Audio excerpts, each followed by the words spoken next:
Hello and happy Friday. I'm Anson Hanbury, and this is the second week of our new series called A Time to Build.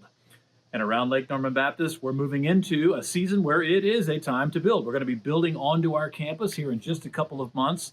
But the point we made as we opened this series last week is that it's not just a time to build onto our campus, but it's also a time to build into our church.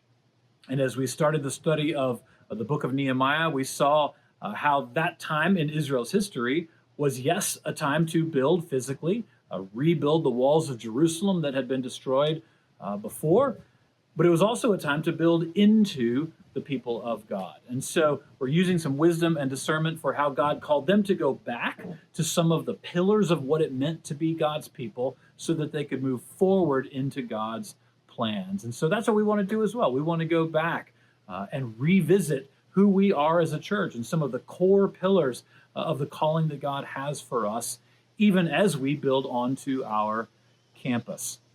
So that's what we're going to continue to do this week. We're going to go to Nehemiah chapter 2, and this is the continuation of Nehemiah's response to the disgrace of the broken down walls of Jerusalem. He said this was a disgrace. It was a disgrace to God. It was a disgrace to God's people.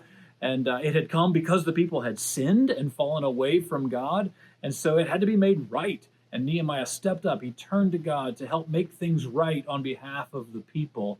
And then we're going to see in Nehemiah chapter 2 what he did, the action that God called him to take when the hand of God was on him. And I think we're going to find a lot of encouragement and application for us in our lives because sometimes we do find ourselves in situations where there's some disgrace. There's some things we're ashamed of.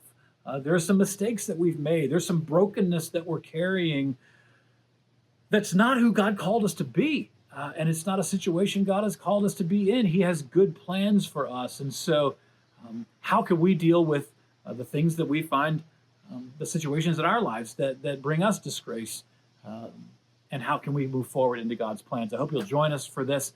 And also this Sunday, I'm going to share one of the pillars, our worship experience on Sunday. And as we move forward into this year of building, how's that going to be impacted by the construction on our campus? And so there's some very practical things I'm going to share with you this Sunday about how we're going to move forward through this year of construction because it's really going to impact the flow of everything on our campus. And so if you're a part of the Lake Norman family, this is going to be a helpful week to kind of forecast what's coming and how we're going to function, especially on Sundays, around the construction that's going to be coming right in the heart of our campus in just a couple of months. So some important updates there. Looking forward to sharing those with you in the context of learning from Nehemiah. So excited about this series. Looking forward to seeing you this weekend. Hope you can join us in person. If not, hope you'll join us online. And looking forward to it. But until then, hope to see you soon and have a great weekend.